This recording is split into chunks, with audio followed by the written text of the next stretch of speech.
La Voz de América presenta.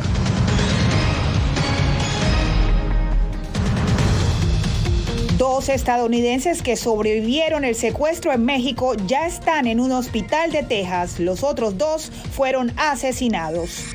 México ya realizó un arresto en este caso, mientras que Washington ofrece apoyo para el esclarecimiento. Además, más de 113,000 refugiados ucranianos han sido recibidos por Estados Unidos desde el inicio de la invasión rusa. Y en Nicaragua, 18 gremios empresariales fueron ilegalizados por el gobierno de Daniel Ortega.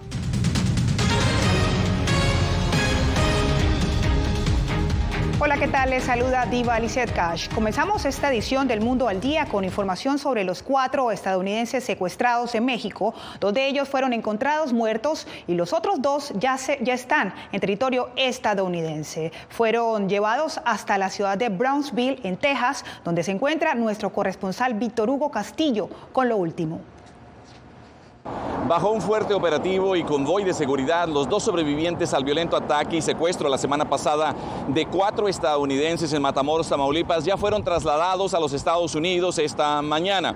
Alrededor de las 10:30 de la mañana, una ambulancia de la Cruz Roja, custodiada por militares y policías de Tamaulipas, cruzó el puente internacional Veteranos, mejor conocido como Los Tomates, e ingresó a territorio estadounidense. Fue allí donde agentes del Departamento de Seguridad Nacional, FBI, y de Aduanas y Protección Fronteriza recibieron a una mujer y un hombre que luego fueron trasladados al hospital Valley Regional Medical Center a bordo de 2 ambulancias de bomberos de Brownsville. La policía estableció un perímetro de seguridad alrededor del hospital donde permanecen ambos sobrevivientes. La agencia de noticias AP también reportó que los estadounidenses fueron hallados en un área rural al este de Matamoros llamado Ejido Longoreño y que el grupo viajó desde Carolina del Sur para que una de ellas se practicara una cirugía plástica en Matamoros. No está claro si los 2 cadáveres también han sido repatriados a Estados Unidos aún. Es la información por el momento. Víctor Hugo Castillo, Voz de América, Brownsville, Texas. Y pasamos al otro lado de la frontera, en México, en Matamoros, estado de Tamaulipas, donde fueron asesinados los 2 estadounidenses. Javier Egar nos reporta que este secuestro fue realizado por el Cartel del Golfo. Este video se volvió viral en pocas horas. Casi. Revela el momento en que fueron secuestrados 4 estadounidenses que habrían viajado el 3 de marzo en una minivan blanca con placas de Carolina del Norte hasta Matamoros, Tamaulipas. Hoy se sabe que 2 están muertos y los sobrevivientes de regreso. Aún se desconoce quiénes son los responsables.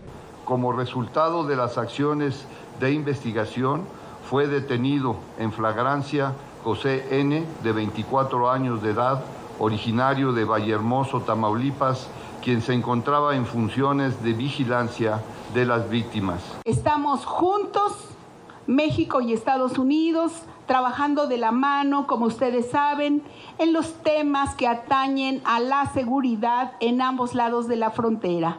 El presidente mexicano aceptó que los hechos son lamentables. Enviamos a los familiares de las víctimas, a los amigos, al pueblo de Estados Unidos, al gobierno de Estados Unidos, nuestras condolencias. Esta activista vive en Tamaulipas y asegura que el crimen se ha apoderado del estado.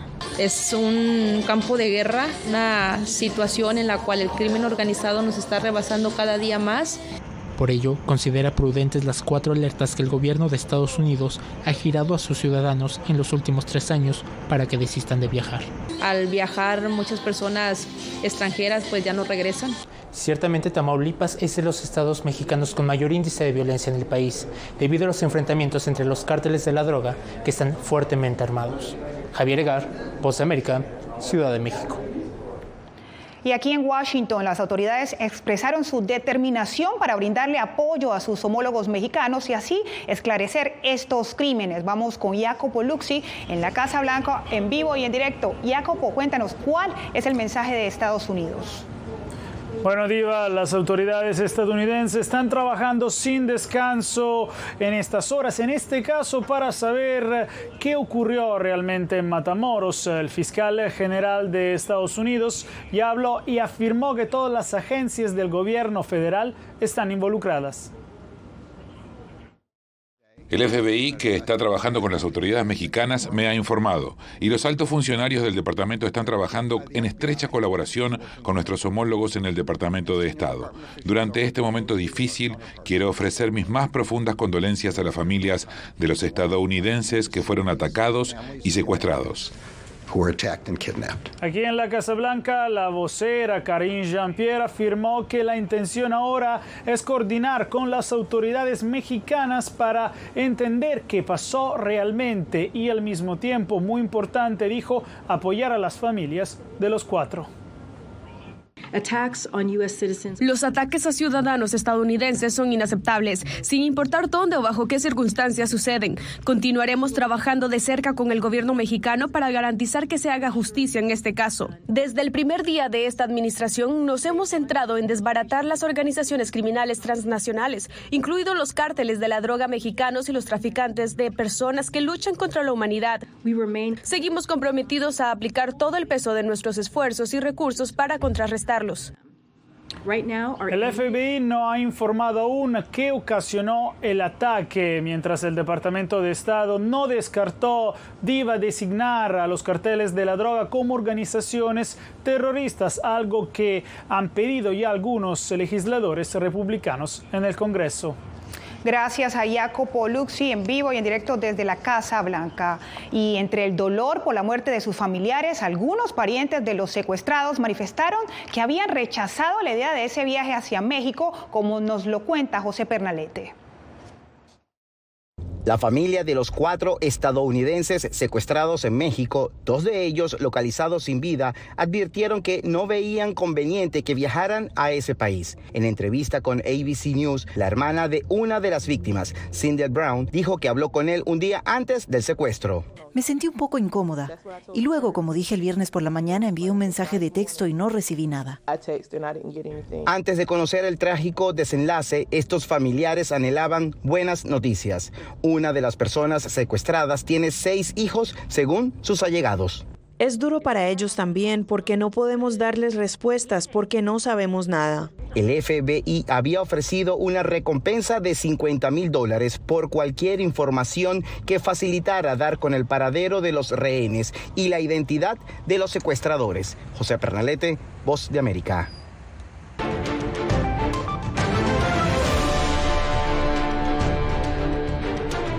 Detener a las familias migrantes que cruzan la frontera de manera irregular es la política que sopesa el gobierno del presidente Joe Biden, según reportes de varios medios estadounidenses. Mientras los cruces irregulares siguen en aumento, la Casa Blanca y el Departamento de Seguridad Nacional estarían analizando esa posibilidad ante la expiración en mayo del título 42. Hasta ahora, la administración Biden había liberado a las familias en Estados Unidos temporalmente con pulseras en los tobillos, teléfonos y métodos para rastrearlos.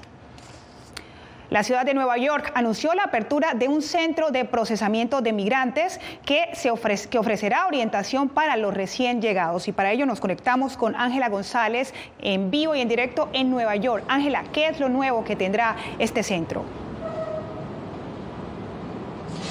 Divaliced, este es un nuevo centro que, aunque no se han ofrecido todavía muchos detalles con respecto a la locación que está por determinarse, pues abrirá 24 horas y allí pues el alcalde ha dicho que contratará más personal para que esté completamente dedicado a recibir a los migrantes y a poder ubicarlos y establecerlos en esta ciudad o en cualquier otra ciudad del país. 92 albergues y 7 centros de ayuda humanitaria han sido creados durante los últimos meses para hacerle frente a la emergencia migratoria provocada por la llegada de migrantes a la ciudad de Nueva York, que ya superan los 50,000. Por ello, el gobierno local anunció la creación de un centro de procesamiento permanente que estará disponible todos los días y a cualquier hora. Estamos creando una oficina de operaciones que se encargará del apoyo de los solicitantes y permitirá que los agencias de la ciudad vuelvan a enfocarse en sus misiones principales. La ciudad también creará un nuevo centro de llegadas que centralizará nuestras actividades y estará abierto 24 horas, 7 días a la semana, donde los solicitantes de asilo pueden continuar recibiendo asistencia con sus necesidades. La inversión para atender a los migrantes ya llega a $600 millones y el alcalde ha sugerido que el plan incluye poderlos estabilizar y emplearlos. Hay muchos empleos disponibles. Tenemos escasez de trabajadores en restaurantes. Escucho eso todo el tiempo. Y para aquellos que pueden obtener una licencia comercial de conducir, les informo que hacen falta choferes de camiones. Sin embargo, otorgar permisos de trabajo es una facultad federal y la espera sobrepasa los 6 meses. Quiero también pedir la ayuda al gobierno federal para que los casos de asilo se agilicen lo más rápido posible. Se espera conocer muy pronto también cuándo este centro será, cuándo será la apertura, y entre tanto, los migrantes que siguen llegando a la Gran Manzana tendrán que ser procesados en centros como el que se encuentra detrás mío de la Cruz Roja, uno de los primeros en abrir. Diva Lisset. Gracias a Ángela González en vivo y en directo desde Nueva York. Y por otro lado, 343 migrantes indocumentados fueron rescatados en un tráiler abandonado en Veracruz, México, la mayoría provenientes de Guatemala. Según esto, el Instituto Nacional de Migración de México, dentro del grupo había 103 menores de edad no acompañados, todos ellos de origen guatemalteco. Además, en el vehículo se encontraron también a 212 mayores de edad provenientes de Guatemala, Honduras, El Salvador y Ecuador, así como 28 personas más que conformaban núcleos familiares de Guatemala y El Salvador. Y usted no se mueva, porque después de la pausa, la perspectiva de la ONU sobre el estado de la mujer en el planeta.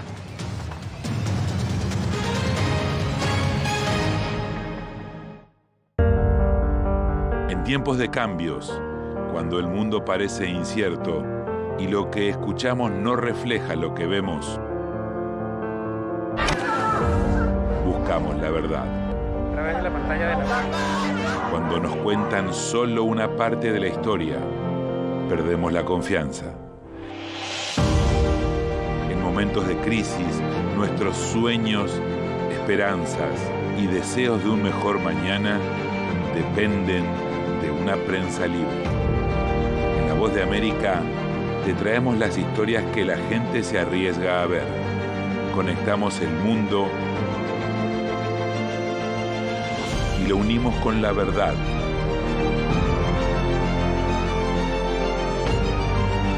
En La Voz de América te presentamos el panorama completo. ¿Qué tal? Desde Washington comienzan las noticias en El Mundo al Día. Día a día, desde la capital de Estados Unidos y donde se producen las noticias que más te impactan. El objetivo es llegar al otro lado de la frontera para pedir asilo. La Voz de América te conecta con El Mundo al Día. Los hechos más allá de la noticia. Para que tomes decisiones bien informadas.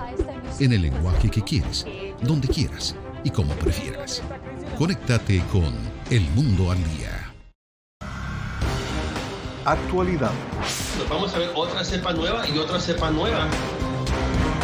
Análisis. En realidad, mucha de esta gente va a quedar parada de nuevo y va a ser una tragedia humana. Debate.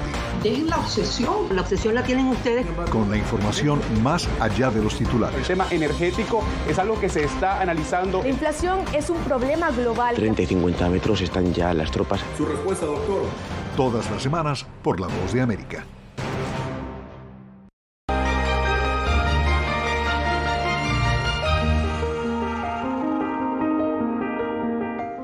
En el marco del Día Internacional de la Mujer, Celia Mendoza nos reporta cómo la ONU recalca los retos que enfrentan las mujeres en Afganistán y reconoce la inclusión de las colombianas en el acuerdo de paz alcanzado recientemente en la nación andina.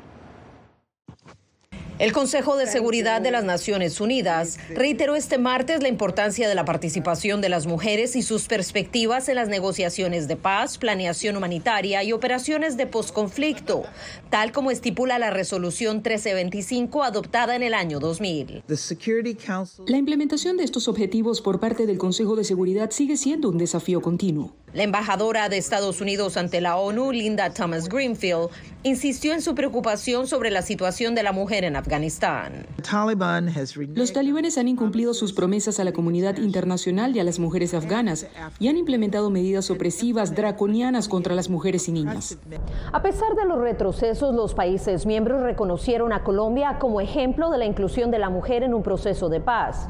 En otro tema, Sima Sami Bahous, directora ejecutiva de ONU Mujer, advierte que las nuevas tecnologías presentan un nuevo reto para las mujeres. La condición de la mujer está bajo asedio. Los aspectos de la tecnología, como las redes sociales, tienen reglas y comparten información vital y obtienen apoyo, pero también causan daño al propagar información errónea y fomentando la misoginia violenta. Es fundamental que los gobiernos y las empresas privadas trabajen juntos para fomentar la tecnología como herramienta y acelerador del progreso. Celia Mendoza, Voz de América, Naciones Unidas. Por lo menos 113.000 ucranianos han sido recibidos por Estados Unidos desde abril de 2022, cuando el gobierno ofreció un programa humanitario para ciudadanos que escapan de la guerra. Jorge Agobián nos cuenta cómo viven ahora algunas de estas familias. La ucraniana María Gorcharova y sus 2 hijos han estado viviendo en este apartamento de Alexandria, Virginia, desde hace unas semanas. Es su primer hogar en Estados Unidos desde que llegaron al país como parte del programa Unidos por Ucrania, que ha acogido a más de 113.000 ucranianos desde abril de 2022, según datos oficiales. Goncharova dice que aunque es difícil estar lejos de su esposo, que permanece en Ucrania, ella y sus hijos están comenzando a asentarse, a pesar de que la estadía máxima del programa es de 2 años. Tuve que lidiar con el papeleo, recibir el número de seguro social, registrar a los niños en la escuela. Todo esto duró un par de meses, pero ahora que ha pasado un tiempo se ha vuelto más fácil. Nos estamos adaptando. Los niños van a ir a la escuela de nuevo. Mark, de 7 años, recuerda el día en que su vida cambió. Estaba muy feliz en Ucrania, pero de repente comenzó la guerra. Mi mamá y mi papá me despertaron. No escuché nada. Cuando me levanté, vi maletas. Pensé que íbamos a algún lado, pero mamá dijo que la guerra comenzó. Goncharova dice que no planea volver a Ucrania así la guerra termine pronto. Su objetivo principal por ahora, según dice, es ver la victoria de Ucrania, además de reencontrarse con su esposo para que juntos puedan construir una nueva vida en Estados Unidos. Jorge Agobián, Voz de América. Ya volvemos en El Mundo al Día.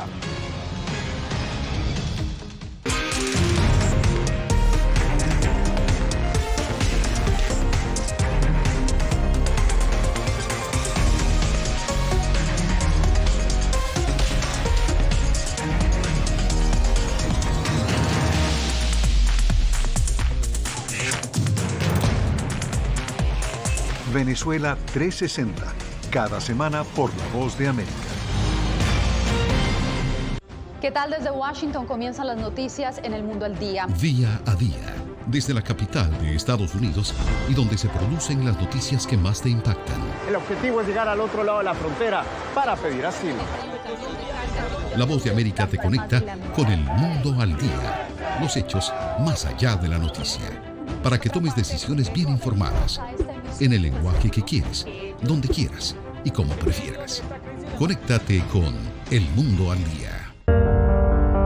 En tiempos de cambios, cuando el mundo parece incierto y lo que escuchamos no refleja lo que vemos, buscamos la verdad. A través de la pantalla de la... Cuando nos cuentan solo una parte de la historia, perdemos la confianza. En momentos de crisis, nuestros sueños, esperanzas y deseos de un mejor mañana dependen de una prensa libre. En La Voz de América te traemos las historias que la gente se arriesga a ver. Conectamos el mundo y lo unimos con la verdad.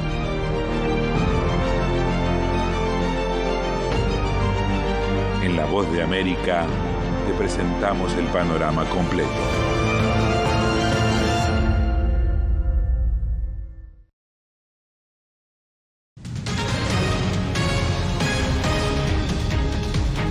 En Nicaragua, 18 gremios empresariales fueron ilegalizados por el gobierno de Daniel Ortega. Donaldo Hernández nos informa que, según el gobierno, hubo incumplimiento de una ley para organizaciones sin fines de lucro. El Consejo Superior de la empresa privada COSEP, fundado hace más de 50 años, fue una de las 18 organizaciones privadas que el Ministerio de Gobernación de Nicaragua ilegalizó por supuestamente incumplir con sus compromisos legales. La ministra decide aprobar la cancelación de personalidad jurídica a los 18 organismos por estar en incumplimiento conforme a ley y no promover políticas de transparencia en la administración de los fondos. Además de la principal patronal, también fueron ilegalizadas asociaciones de diferentes actividades económicas del país, como la construcción, pesca, comercio y finanzas. El economista Enrique Sáenz considera que la decisión del gobierno afectará de forma negativa, pues afirma que los inversionistas no verán en Nicaragua un país atractivo. A diferencia de Venezuela, donde la economía descansa en las actividades que se generan a partir de un solo producto, en este caso el petróleo, en el caso de Nicaragua, pues el grueso de la actividad económica descansa en la actividad privada. El especialista en temas económicos de América Latina, Daniel Suchar, explica que Nicaragua se encamina a un modelo similar al de Cuba y Venezuela. Ya lo hemos visto en otras latitudes como Venezuela, Cuba, en el cual se han metido con el sistema productivo y lo que han hecho es destruirlo. Sin embargo, las autoridades nicaragüenses insisten en que su modelo es un ejemplo en América Latina. Donaldo Hernández, Voz de América. En Venezuela vence el plazo para las víctimas de supuestos crímenes de humanidad.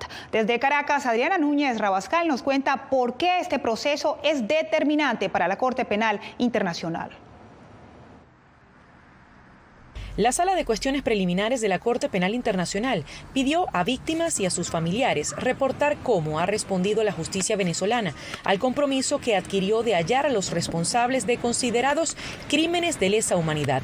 La Corte quiere escuchar, por ejemplo, si las víctimas son maltratadas, si las víctimas son escuchadas en los tribunales, si las víctimas se les tramita sus denuncias, si las víctimas se sienten bien con el sistema de justicia. Es decir, ¿qué piensan las víctimas del sistema de justicia? El año pasado, el gobierno de Nicolás Maduro pidió detener la investigación que llevaba adelante el fiscal de la Corte Penal, Karim Khan, sobre abusos y asesinatos cometidos en los últimos 5 años, alegando que las averiguaciones de la CPI eran una farsa. A través de estos mecanismos fraudulentos se ha pretendido basar un caso que no existe contra Venezuela. La semana pasada, la administración de Maduro envió a la Corte un escrito en el que señalaba a la Fiscalía de la CPI de tener vínculos probados con organizaciones opositoras, algo que, a juicio del abogado Ali Daniels, es una estrategia para demorar las averiguaciones en la Corte. Hay que ser realistas, la justicia penal internacional es lenta. Es una justicia que tarda años en dictar sentencias. Mientras tanto, los tribunales venezolanos solo han castigado a los responsables de apenas un 3% de los casos de violaciones a derechos humanos presentados, según la ONG Acceso a la Justicia. Adriana Núñez Rabascal, Voz de América, Caracas. La producción de automóviles se está enfocando en los autos eléctricos. Natalie Salas Guaitero nos enseña cómo la exhibición anual de tecnología automotriz en Chicago es la ventana para mostrar los modelos de más larga duración. El Chicago Auto Show es una plataforma para que los fabricantes muestren sus recientes ofertas. En los últimos años, la atención se centró en los vehículos eléctricos. Pero en medio de los altísimos precios de los carros, el énfasis este año está en las combinaciones de automóviles eléctricos y de gasolina. Nuestros clientes nos dicen que quieren opciones, simplemente no quieren que intentemos encasillarlos en un subconjunto. La cantidad de carros eléctricos vendidos aumentó en aproximadamente un 65% respecto al año anterior, según la firma de investigaciones Motor Intelligence, y casi el 6% de las ventas de automóviles nuevos en Estados Unidos el año pasado. Los fabricantes dicen que los clientes están luchando para superar la ansiedad de rango. ¿Qué tan lejos puede viajar los vehículos eléctricos antes de necesitar recarga. En Estados Unidos, las estaciones de gasolina superan con creces a las estaciones de recarga eléctrica. Nuestro plan para los próximos 5 años es ofrecer vehículos eléctricos para aquellos que estén listos en los 3 segmentos más competitivos, pero al mismo tiempo ofrecer vehículos a gasolina para aquellos que no están listos. Chevrolet dice que la demanda de sedanes a gasolina se ha desplomado. Sin embargo, el gerente de diseño de Dodge, Dejan Ninov, dice que los clientes quieren vehículos que se vean menos eléctricos y más clásicos. Creo que si miras todos los autos eléctricos que hay ahora mismo, todos tienen el mismo aspecto, todos tienen el mismo sentimiento y carácter, tienen las mismas proporciones. Si bien los fabricantes enfatizan la elección, el presidente de Estados Unidos, Joe Biden, quiere que el 50% de todos los vehículos en la carretera sean eléctricos para 2030. Natalí Salas Guaitero, Voz de América. La Semana Santa guatemalteca recibió un importante reconocimiento internacional. Al volver, le contamos de qué se trata.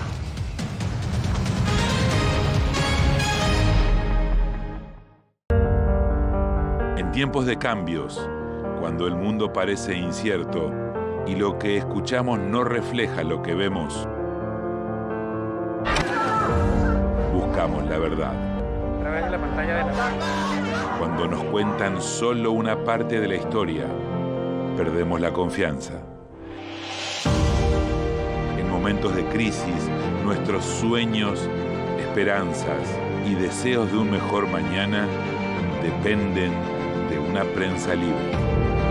En La Voz de América te traemos las historias que la gente se arriesga a ver. Conectamos el mundo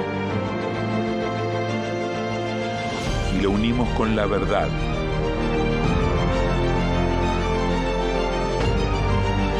En La Voz de América te presentamos el panorama completo. ¿Qué tal? Desde Washington comienzan las noticias en El Mundo al Día. Día a día, desde la capital de Estados Unidos y donde se producen las noticias que más te impactan. El objetivo es llegar al otro lado de la frontera para pedir asilo. La Voz de América te conecta con el mundo al día. Los hechos más allá de la noticia. Para que tomes decisiones bien informadas. En el lenguaje que quieres, donde quieras y como prefieras. Conéctate con El Mundo al Día. Actualidad. Nos vamos a ver otra cepa nueva y otra cepa nueva. Análisis. En realidad, mucha de esta gente va a quedar parada de nuevo y va a ser una tragedia humana. Debate. Es la obsesión. La obsesión la tienen ustedes. Con la información más allá de los titulares. El tema energético es algo que se está analizando. La inflación es un problema global. 30 y 50 metros están ya las tropas. Su respuesta, doctor. Todas las semanas por La Voz de América.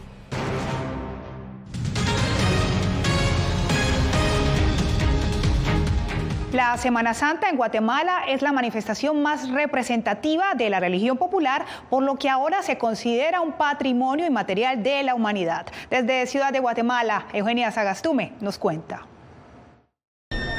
Y entonces para mí es lo mejor, lo más bello, una ocasión para reunir a mucha gente. Osberto Rosales es uno de miles de guatemaltecos que vive con fervor la Semana Santa guatemalteca, que ahora es considerada un patrimonio de la humanidad. Guatemala, una vez más, ha sido reconocida a nivel mundial como un país que posee una extraordinaria riqueza y diversidad cultural.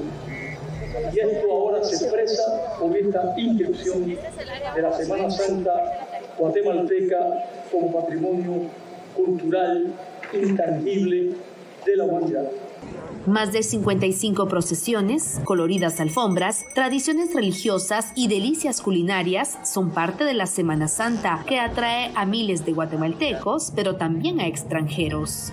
Reafirmamos nuestro respeto y la salvaguarda del patrimonio cultural de nuestro país. Y esto nos posiciona ante el mundo como un destino atractivo para las industrias creativas también. Fue en marzo de 2021 cuando Guatemala pidió a la UNESCO considerar la inscripción de la Semana Santa por ser la representación religiosa que reúne la mayor diversidad sociocultural del país. Eugenia Sagastume, Voz de América, Guatemala. Y Barbie celebra el Día Internacional de la Mujer con el lanzamiento de una muñeca a imagen y semejanza de Maggie Adrian Pocock, una científica espacial. La muñeca incluye un telescopio y tiene las trenzas de cabello púrpura de Adrian Pocock. Cuando era pequeña, las Barbies no se parecían en nada a mí, así que tener una que sea realmente yo es muy emocionante. Mi hija y yo bailábamos por la sala solo de pensarlo, así aseguró la científica británica afrodescendiente. Y de esta manera llegamos al final del Mundo al Día. Los acompañó Diva Lizeth Cash.